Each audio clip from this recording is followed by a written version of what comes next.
Hello my dear students, welcome to my class. Today I will be discussing chapter number 11 and the name of the chapter is Purification is a part of faith.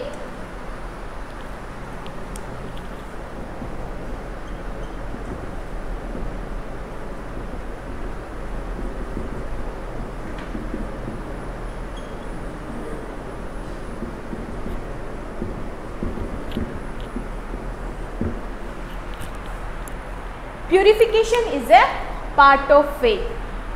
So in the Holy Quran frequently stresses the importance of purification. Holy Quran, okay. So in the Holy Quran it has been given importance of purifications. Okay, purification is one of the important part in Islam. Okay, important part in Muslim lives. Okay, so let us see. In the words of Holy Quran, Allah loves those who keep themselves pure. So in Hadith, in Quran, it has been said that Allah loves those who keep themselves pure. Okay, pure means cleanliness. All about its cleanliness. To be clean. To be clean.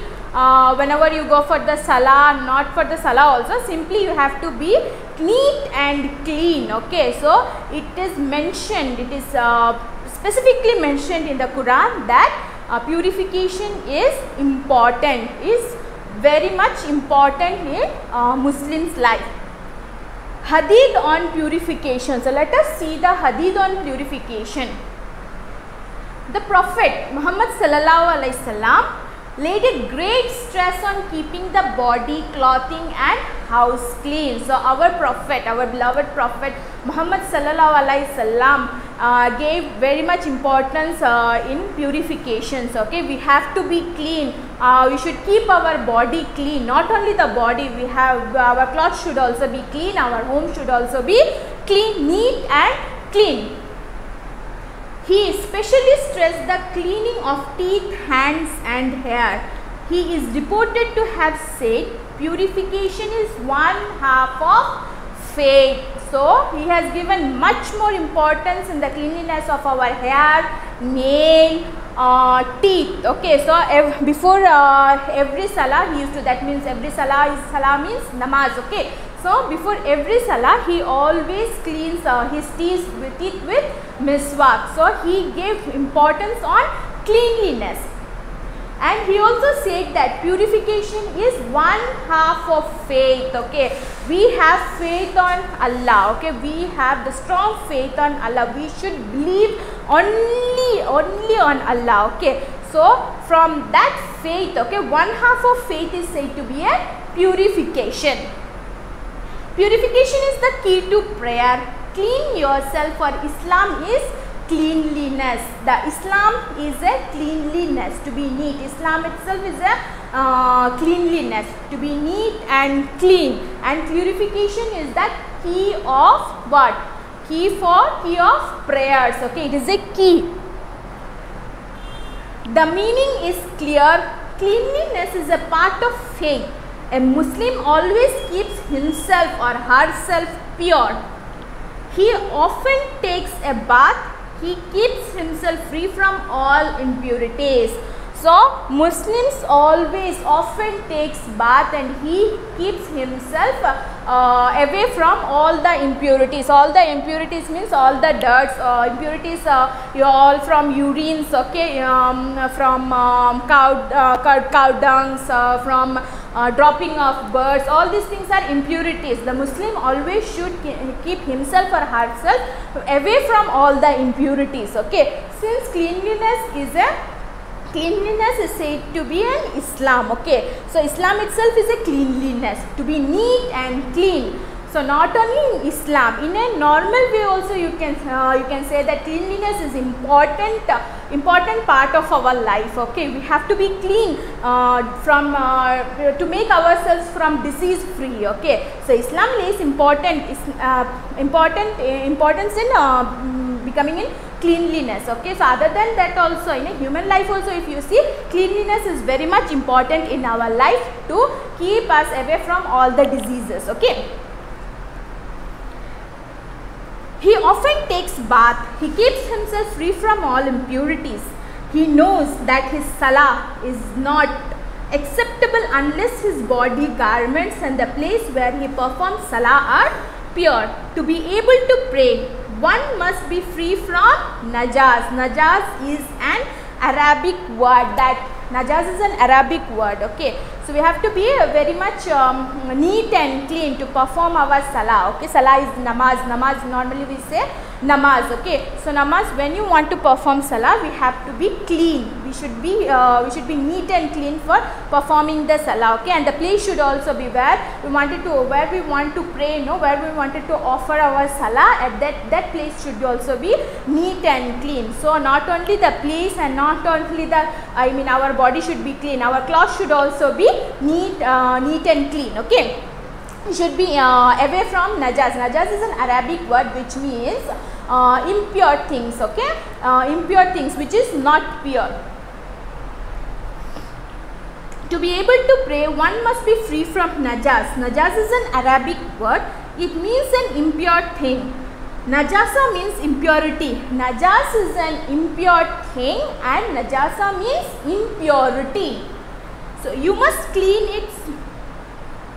it soon. Islam considers the following things as najas. Let us see what Islam says about impurities. What are the things which is not pure according to Islam? Urine is not pure. It is an impure thing. And stool also is not pure. It is an impure thing. Okay, stool means the excreta of human beings. You can say the semi-solid parts which come out from our body, that is said to be a stool. Okay, that is an impure things. Okay, so the droppings of animals and the birds, the excreta of animals and the birds, that is also said to be an najas. That is also an impure things. Okay, so blood, may it be flowing from the body or may it be of an animal, blood is also said to be an impure, with which we cannot perform our salah. Okay, with the impurities we cannot offer our salah to Allah. Okay, so blood, it may be human blood or it may be animal blood. Okay, anybody's blood is an impure thing. Okay, so the dog and the pig, it comes in a hadith. If a dog licks one of our vessels, spill out its contents and wash it 7 times, one of which should be with clean sand. So the dog and the pigs are also said to be a najas, that is impure thing. And it is in our hadith that if a dog licks, okay, if a dog licks, pass the tongue over it. Licks means to pass the tongue over it for the taste. Okay, so licking, if a dog licks any vessels, that is a container, vessels is said to be a container. If a dog licks any vessels, you have to spill out all the content which was present inside the container, you have to throw out. Okay, so and you have to wash that vessel 7 times. Okay, 7 times you have to wash that vessels, or you have to wash the container. The saliva, the mucus, the sweat and the tears of dogs or pigs are najas. The salivas, the mucus, saliva, okay, which we spit out, okay, saliva, that is which is present inside our mouth, that is also said to be an impure thing. Not only that, mucus, the slimy substance, you find a gummy substance which is present inside the mouth of dogs. You can find when the dogs open their mouth, comes out one sticky gloomy substance. Okay, so gloomy liquid flows from their mouth, that is said to be a mucus, that is also an najas, that is also impure thing. And the tears of dogs and pigs also, the tears of dogs and pigs are also said to be an impure thing. Keeping dogs as pet.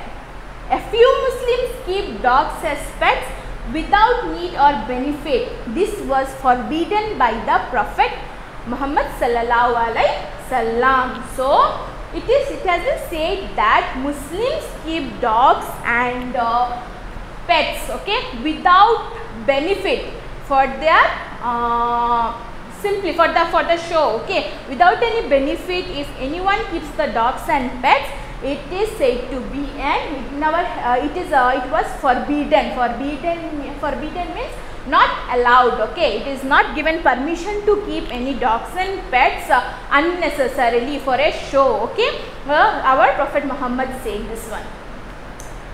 So Allah's Messenger Muhammad sallallahu alaihi wasallam is reported to have said, Jibril came to me and said, I came to you tonight, and all that stopped me entering your house was that the house contained a statue of a man, ornamented curtains and a dog. Okay, so Jibril came to Prophet Muhammad and said that I was unable to enter into a home which had dogs and ornamented decorative curtains, okay, ornamented curtains which have dogs, ornamented curtains, and what? The statue of a man, okay, the live things. You can see the statue of a live thing, okay. So Prophet Muhammad sallallahu alaihi wasallam ordered that the head of the statue in the house be cut off. So our Prophet, our beloved Prophet Muhammad sallallahu alaihi wasallam, that head of the statue should be cut off. The statue's head should be cut off. The curtains be clipped out and the dogs be evicted. So to evict it means to throw out. The curtains, the ornamented curtains should be clipped out or tied out, okay, tied out, and the dog should be thrown out from the house. The dog in fact was a puppy belonging to Al-Hassan and Al-Hussein under their cot. Islam permits keeping of dogs for reasons of hunting, guarding homes, cattle or crops, okay. So Islam permits us to keep the dog as a pet, not unnecessarily, for our purpose, for the necessity. For example, dogs guards the home, cattle for hunting. For that purpose Islam permits to keep, okay. Unnecessary Islam never permits to keep dog. Menstrual blood in your body or dress gets soiled with any of these things, it must be washed well with water. When the ground or the floor becomes stained with najasa, so it should be cleaned by pouring water over the place after removing the najas. So if your cloth get impure, okay, so if any stains or any impurities falls on your cloth, any blood stain or anything, whatever falls on your blood, you have to wash it, you have to clean it very nicely, okay. You should clean it, okay. Until you clean, that particular cloth remains impure. With that cloth we cannot perform our salah, we cannot go to the sacred places, okay. So you should clean that cloth properly, which became impure with our blood stains, with our impurities which fall on it, okay. And when the ground or the floor becomes stained with when the ground or a floor becomes, I said about the cloth, okay, we have to wash it out when it becomes impure, okay. So now it is about the ground and the floor. If the ground, suppose if a ground and floor, if it gets it gets impure, okay, that is becomes najasa, okay. So impurity things falls on the ground, you have to wash it. We have to remove that impurities from the ground with water. You have to wash it, okay, wash it the ground or wash it that particular place which became impure. A shoe stained with najasa becomes pure on rubbing it against the ground till the traces of najasa disappear. Urine and stool are najas. After having satisfied a call of nature, you should clean yourself well with water in the toilet. Yes, after cleaning. Suppose if your shoe gets, I told about the cloths, if it get impure, if it get stained with blood, you have to wash it with water. I told about the floor also, floor and this one ground, if it get impure, you have to wash it, you have to remove the impurity which had fallen on the ground, okay, you have to wash it. And if your shoe gets, if your shoe or your slipper or which you wear on the foot, okay, whatever the shoe, slippers, if it gets impure with the impure things, okay, you have to, if it gets stained with the impure things, you have to rub this shoe on a sand, okay, until the impure stains get rid of, okay, until the impure stains gets off from your shoe, okay. So after getting removed all the najas, your shoes also becomes what? Pure, okay. The urine and stool are najas. After having satisfied already I told you, urine and the stool are also najas. Stool is an semi-solid, okay, that is excreta of human beings which come out from our body, that is said to be a stool. And urine, of course, the urine is also a najas. With urinated cloth, with the stool cloth, we cannot perform our salah, we cannot perform our namaz, okay. So once when the Prophet Muhammad sallallahu alaihi wasallam passed by two graves, he said, the occupants of these graves are being punished, but not for grievous sin.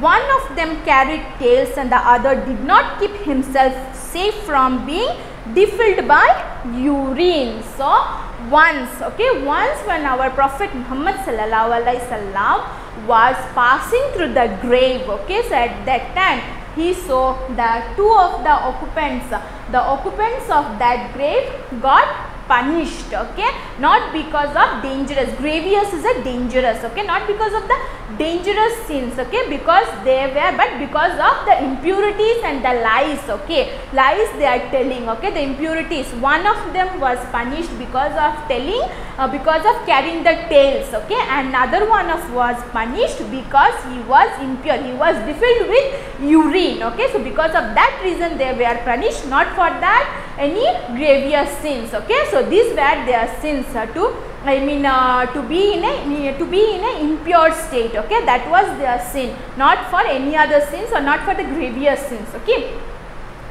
Allah is beautiful and loves beauty. Yes, of course, we all know that Allah is beautiful. Allah is the creator of this universe.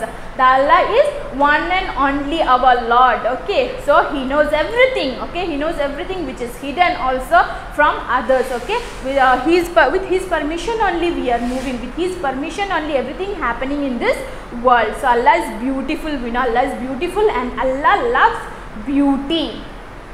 Once when the Prophet Muhammad sallallahu alaihi wasallam was in the mosque, a man entered with the hair of his head and beard in disorder. The Prophet Muhammad sallallahu alaihi wasallam made some signs with his hands as if asking the man to tidy his hair. So once what happened, inside the mosque, when Prophet Muhammad sallallahu alaihi wasallam saw that one man was untidy, not clean, his hairs and nails were not tied up properly, his nails were not cut up properly, okay, and his hair was not tied up, okay. Tied means neat, okay, neat and clean, not tied, not roped, okay. So he signed with his fingers by saying that tie up your hairs and be neat and clean. He did so, and when he returned, Prophet Muhammad said to him, is not this better than that one of you come and his hair is as if he were a devil? So Prophet Muhammad said that when you wear untidy, it looks like a devil, your hair looks like a devil. Once when the messenger of Allah saw a man with disabled hair, he remarked, does he have nothing to keep his hair tidy?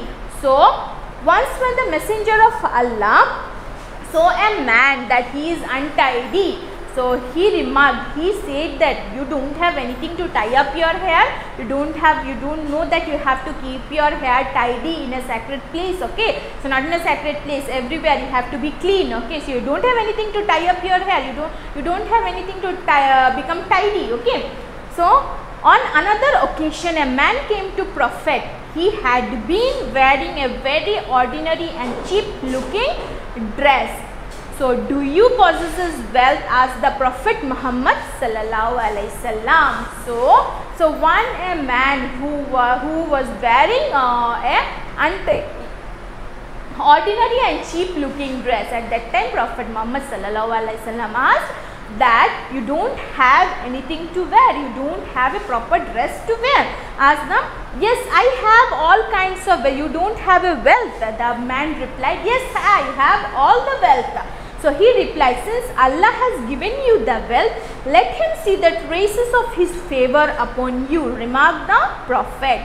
Keep it clearly in mind that purity is a path of faith. So Prophet Muhammad sallallahu alaihi wasallam said to that man, keep in your mind that purity is the part of faith. Okay, as I already told you, cleanliness is the part of is a key of prayer.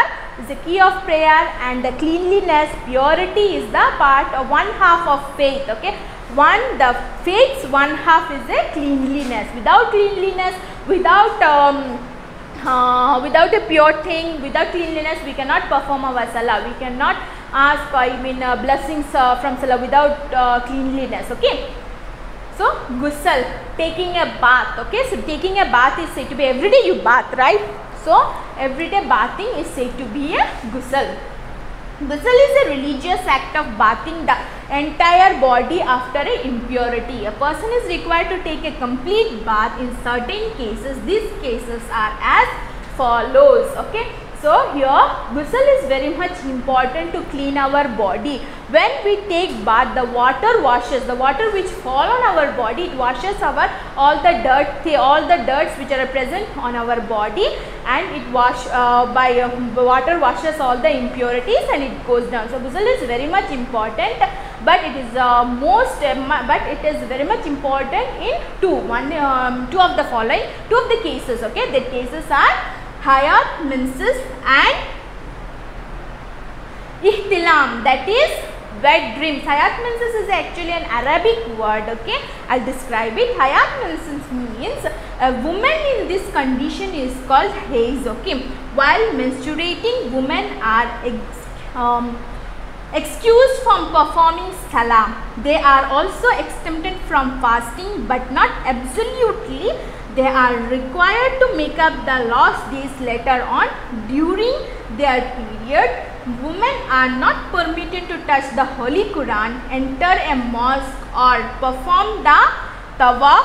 They are forbidden to their husbands. When the follow steps, ghusl must be performed and the prayer started to be offered as usual. So hayat is a means of menstruations. Okay, so when women become impure for the certain days, for a few days, okay, so at that time what happens, they totally become impure. They don't have permission to perform the salah at that time. They don't have permission to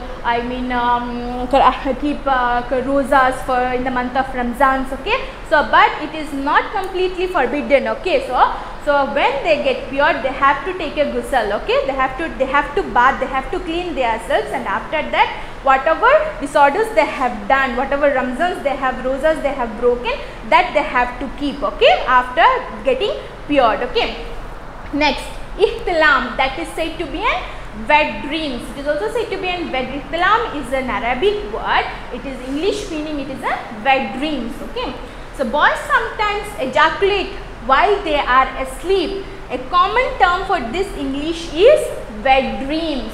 So an Arabic name of wet dreams is ihtilam. So ihtilam is an Arabic word. It is mentioned in the case of the boys. Okay, so while they are sleeping, at that time the boys becomes wet. Okay, that is said to be an ihtilam. They become impure. Okay, so they become impure. That is said to be at the time of ejaculations. Okay, wet dreams could happen any time you are asleep. When you wake up after having had a wet dream, and if you find wetness on your garments or bedsheet, you should take a complete bath. It is obligatory.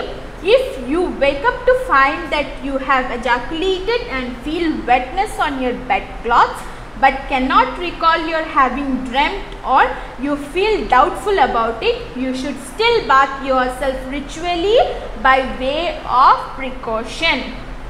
So when the boys ejaculate at the night, they see the dreams, okay, so some impure dreams or some bad dreams they say, and they become wet, okay. So at that time, at the morning, when they find their dresses wet or the bedsheet wet, it becomes impure, at that time they have to take bath, okay. At that time they have to take bath and make themselves pure for offering salah, for becoming pure, okay, to become a pure. Holy book or perform salah unless he purifies himself ritually. So become he purifies himself ritually, until that he cannot offer for his namaz or salah, okay. So becoming pure only he can offer his salah. Next, ghusl. Ghusl is done in 5 steps, okay. So ghusl means washing our body with water, okay, taking bath. The person arouses the niyat. The niyat distinguishes worship from mere habit. It is the intention that sanctifies our work, rest, joys and our sorrows. So the person before ghusl, you have to say the niyat, okay. So niyat is intention, okay, intention of the ghusl, intention of bath, okay. So it just worships, okay, from mere habit. It is the intention that sanctifies, that purifies, that purity, or declare the work, rest, joys or our sorrows, okay. So he then washes and removes every impure from his person. So taking ghusl, he or she removes all the impurities from his or her body. He then performs wudu as for salah. So before going to salah we perform wudu, no. So after that he performs the wudu. That is the 3rd step of the ghusl, okay. And the 4th step is he then pours 3 handful of water with his hands, that is taking 3 hands, the way we perform wudu, no, the same way, 3 handful of water in his hands, water over his head, and runs his wet fingers toward the root of his hairs, okay. So 3 handful of water he is taking, and the wet fingers should be run over our roots of the hairs, that every part of our, every root of our hair should touch become wetness, okay, because of this wet. He then lets water flow over his body, the right side first, then the left side. This is the 5th step, okay. 5th step of the ghusl, he flows the water through his body, first the right side and he pours then the next to the left side, okay. So it is an obligatory that the water should reach all the parts of the body. If any part of the skin remains dry, the ghusl is said to be wanting and therefore cannot be accepted. Yes, of course. So every part of our body should become wet, okay. If any part of our body stays, okay, dry, okay, it is said that ghusl is unacceptable, it is not accepted, okay. So you remain impure, okay. To wash out your impurities, there are 5 steps, okay. So every part of our body should get wet. Until it gets wet, we cannot become pure, okay. Occasions on which ghusl is sunnah. So there are some occasions. That ghusl is, that taking bath is sunnah, okay. So on Friday before Salatul Jummah. So on Friday everyone performs Jummah, right? So before Jummah we have to take bath, okay. That is ghusl, okay. That is sunnah, okay. On the day of Eid al-Fitr and Eid al-Adha. So on the day of Eid al-Fitr and Eid al-Adha, that is we say Bakra Eid, okay. So on the day of that ghusl is sunnah. Before entering into the ihram, So ihram is a cloth associated with sacred. Okay, so before going to Hajj, okay, they wear one white color cloth. Now that is said to be an ihram. Okay, so before entering into the ihram, bath is obligatory. You have to take bath. Okay, you have to become pure. Okay, so in Arafat for wukuf, Arafat is a sacred site. Okay, sacred place. Okay, so for taking when you want to go for the Arafat at that place, before going to that place you have to take bath. Next, healthy habits of cleanliness. Cleaning of teeth. The Holy Prophet Muhammad sallallahu alaihi wasallam said, thought so highly of cleaning the teeth with miswak that he never neglected it under any conditions. He is recorded to have said, had I not feared my people would find it hard, I would have commanded them to use the miswak before every salah. Yes, our Prophet, our beloved Prophet Muhammad sallallahu alaihi wasallam used to wash his teeth, used to do miswak, okay, wash his teeth with a miswak, and he commanded all his ummah, that means all his people, all his Muslim people, he commanded that everyone should wash, clean their teeth. Okay, he used to do this for every salah, before every salah, performing before every salah, he used to wash his teeth with miswak. Okay, and the same he recommended to people also, to his ummah. Nail clipping and hair cutting. The messengers of Allah Muhammad sallallahu alaihi wasallam has forbidden us to let more than 40 nights asleep without having cut our nails, removed hair from under the armpits and shaved the pubes. Pubes is the lower part of abdomen. Okay, so he also said, so after every 40 days, okay, before 40 days you have to clean your body parts. Okay, body parts, pubes. Okay, that is the place. Underarms you have to clean, the pubes. Okay, so everything you have to clean it up and shave it up. Okay, so today's moral of this story is Islam says cleanliness is very important.